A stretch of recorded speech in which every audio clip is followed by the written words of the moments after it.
الحمدللہ ہم سب ایک بار پھر اللہ تعالیٰ کے فضل و کرم سے ایک مبارک مہینے کی دہلیز پر کھڑے ہیں۔ یہ وہ مہینہ ہے جس کا انتظار نیک لوگ شدت سے کرتے ہیں، جس کی برکتوں کو سمیٹنے کے لیے مومنین بیتاب رہتے ہیں، اور جس کے فیض و برکات سے دنیا اور آخرت سنوارنے کی سعادت نصیب ہوتی ہے۔ رمضان المبارک کا استقبال ایک مومن کے لیے انتہائی اہم موقع ہوتا ہے، کیونکہ یہ مہینہ مغفرت، رحمت اور جہنم سے آزادی کا مہینہ ہے۔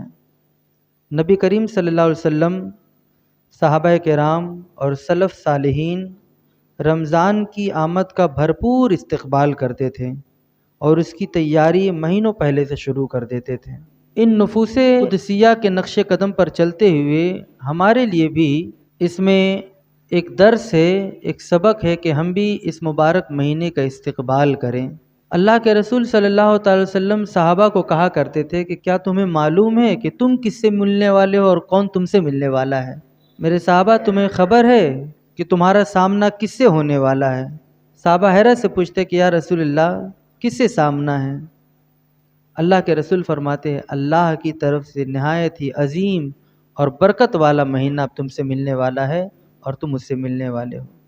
رسول گرامی باوقار صلی اللہ علیہ وسلم شعبان سے ہی رمضان کا تذکرہ شروع کر دیتے تھے، تیاریاں شروع ہو جاتی تھیں، لوگوں کو جذبہ دلایا کرتے تھے کہ یہ مہینہ جو آ رہا ہے یہ کوئی عام مہینہ نہیں بلکہ نہایت ہی برکتوں والا مہینہ ہے۔ ہمارے لیے ضروری ہے کہ ہم اس کا اہتمام کریں، اس کے لیے جو تیاریاں ممکن ہو سکتی ہیں ان تیاریوں کو کریں۔ رسول گرامی باوقار صلی اللہ علیہ وسلم، جیسا کہ میں نے بھی بتایا کہ صحابہ کو جذبہ دلایا کرتے تھے، آپ ابھارتے تھے لوگوں کے درمیان اس مہینے کی عظمت، اس مہینے کی اہمیت اور اس مہینے کے وقار کو آپ بتایا کرتے تھے۔ چنانچہ بخاری شریف کی حدیث نمبر 1899 ہے اور مسلم شریف کی حدیث نمبر 1079 ہے۔ حضرت ابو ہریرہ روایت کرتے ہیں کہ رسول گرامی باوقار صلی اللہ علیہ وسلم نے فرمایا کہ جب رمضان آتا ہے تو جنت کے دروازے کھول دیے جاتے ہیں، جہنم کے دروازے بند کر دیے جاتے ہیں اور شیاطین کو قید کر دیا جاتا ہے، شیطان وسوسہ نہیں ڈال سکتا۔ اس حدیث سے اس مہینے کی اہمیت اور فضیلت سمجھ میں آتی ہے کہ رمضان کس قدر اہمیت اور کس قدر عظمت والا مہینہ ہے۔ امام طبرانی حضرت انس ابن مالک سے روایت کرتے ہیں کہ نبی کریم صلی اللہ علیہ وسلم رجب کے مہینے میں یہ دعا کیا کرتے تھے۔ نبی عالم صلی اللہ علیہ وسلم رجب کے مہینے میں، یعنی جو ابھی مہینہ شعبان چل رہا ہے نا، اس سے پہلے والے مہینے میں دعا کیا کرتے تھے، اللہم بارک لنا فی رجب و شعبان و بلغنا رمضان۔ اے اللہ، ہمارے لیے رجب اور شعبان میں برکت عطا فرما اور ہمیں رمضان تک پہنچا، رمضان تک پہنچا۔ کتنی آپ نے امت کو ایک حرص دلائی، ایک لالچ دلائی کہ یہ مہینہ آ رہا ہے جس تک پہنچنے کی اللہ سے دعا کی جا رہی ہے۔ اس کے علاوہ اس مہینے کی ایک خاص بات یہ بھی ہے، بخاری شریف کی حدیث نمبر 38 میں اور مسلم شریف کی حدیث نمبر 760 میں اللہ کے رسول صلی اللہ علیہ وسلم ارشاد فرماتے ہیں کہ جو شخص رمضان میں ایمان اور ثواب کی نیت سے روزے رکھے تو اللہ رب العزت اس کے پچھلے تمام گناہ معاف کر دیتا ہے۔ صحابہ کرام اور تابعین اس مہینے کے استقبال کیسے کرتے تھے؟ حضرت معلّہ بن فضل بیان کرتے ہیں، لطائف المعارف میں لکھتے ہیں کہ سلف صالحین 6 مہینہ پہلے سے ہی رمضان کی تیاریوں میں لگ جاتے تھے۔ ہمارے لیے تو کم سے کم یہ ہے کہ اب رمضان کا چاند دکھنے والا ہے، اب ہم اپنے آپ کو سنوار لیں۔ امام مالک رضی اللہ تعالی عنہ رمضان میں ان کا معمول یہ ہوتا کہ وہ حدیث کی تعلیم کو چھوڑ دیتے تھے۔ امام مالک بہت بڑے محدث گزرے ہیں، یہ جب رمضان کا مہینہ آتا تھا نا تو آپ حدیث کی تعلیم کو چھوڑ دیتے تھے، روک دیتے تھے اور مکمل طور پر قرآن کی تلاوت میں مشغول ہو جایا کرتے تھے۔ تو رمضان میں ایک بڑا کام یہ ہوگا کہ اپنے آپ کو تلاوت کلام پاک میں ہم لگا دیں، قرآن مجید کی تلاوت میں لگا دیں۔ امام شافعی سے تو ایک بات یہ بھی ملتی ہے کہ آپ رمضان میں 60 قرآن مکمل کیا کرتے تھے، 60 قرآن، یعنی ایک دن میں 2 مرتبہ قرآن پڑھتے تھے۔ اب یہ تو ان کی ولایت ہی ہو سکتی ہے، ہم لوگوں کے لیے تو بہرکیف ایک پارہ اگر دن بھر میں پڑھ لے تو بہت بڑی بات ہے، لیکن آپ 2 ختم قرآن پڑھا کرتے تھے۔ حضرت عبداللہ ابن عمر رضی اللہ تعالیٰ عنہما رمضان میں خصوصی طور پر زیادہ سے زیادہ صدقہ کیا کرتے تھے، غریبوں کو کھانا کھلایا کرتے تھے۔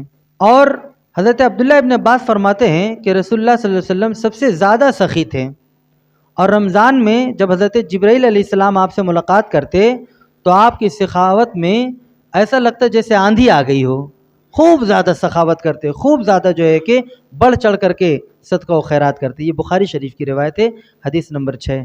یہ تو وہ اعمال ہوئے جو ہمیں رمضان میں کرنے ہیں، قرآن کی تلاوت، صدقہ و خیرات، نوافل کی زیادتی۔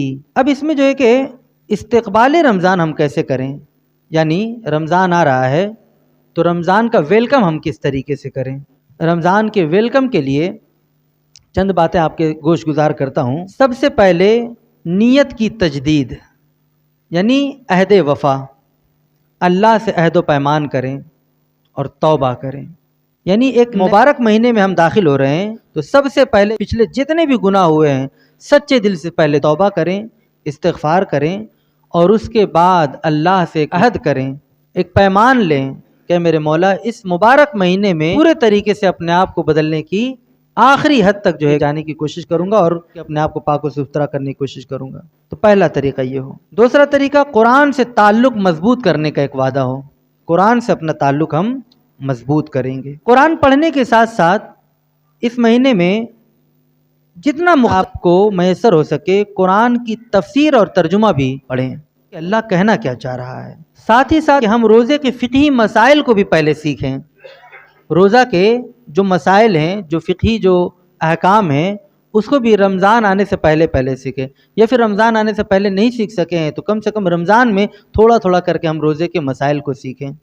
روزے کے ضروری احکام کیا ہیں اس کا علم حاصل کریں، روزہ کن باتوں سے ٹوٹ جاتا ہے ان باتوں کا علم حاصل کریں، نیت اور سحری میں سنت طریقہ کیا ہے اس کو اپنانے کی کوشش کریں۔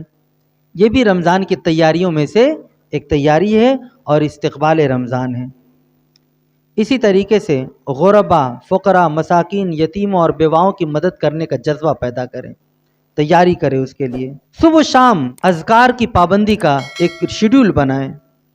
یہ استقبال رمضان کی بات کر رہا ہوں کہ صبح شام جو ہے کہ اذکار، نوافل، اس کا ایک شیڈول بننا چاہیے کہ اس وقت ہمیں یہ کرنا ہے، اس وقت ہمیں یہ کرنا ہے، اس وقت ہمیں یہ کرنا ہے۔ رمضان میں کثرت سے دعائیں کرنی چاہیے، خاص طور پر افطار کے وقت اور تہجد کے وقت دعائیں بہت زیادہ مقبول ہوتی ہیں۔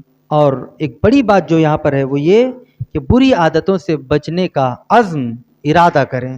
بری باتیں جو عام دنوں میں ہم سے ہو جایا کرتی تھیں ان سے ہم بچنے کی مکمل حد تک کوشش کریں۔